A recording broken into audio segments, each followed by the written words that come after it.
আমি আজকে আপনাদের মাঝে এমন এক লোকের সাথে পরিচয় করে দিব।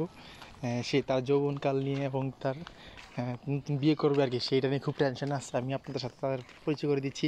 দেখেন সে একা একা গোসল করতেছে এবং ভালো করে সব কিছু ধুইতেছে, গোসল করতেছে। এই যে অপু, ভাইয়া ভাইয়া তুমি কি যে গোসল করতেছো? হ্যাঁ, তুমি কি খুব প্যারায় আছো ভাই? তোমার সব কিছু ঠিক আছে? মিশিং মিশিং সব ঠিক আছে? না, এই যে ঘরটুকু গুছাইলাম, ঠিক আছে, আর কাজ টাজ মিশিং মিশিং ঠিক করলাম, আছে? ভালো সব করে ঠিক আছে, ওকে ওকে, সব ভালো ঠিক করে আছে। ডলতেছো তো? হ্যাঁ, গায়ে তো অনেক ধুলাবালি ছাতা আছে, তো ওই দিকে মনে করো যে ঠিকঠাক মতো কাউকে ধুতে হবে, ঠিক আছে, ও তাহলে জীবাণু তো থাকে। তোমার এই যে পিউষের বউ বউ নিয়ে খুব তুমি টেনশন আছো? হ্যাঁ অপু, কিছু বলো।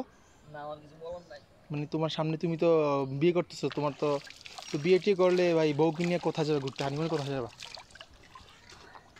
কোথায় যাবা ভাই, বলো না কেন? জঙ্গলে। জঙ্গলে যাবা? আর মেয়ে জঙ্গলে তো মানুষ যা আকাম করতে, আপনি কেন যাবেন?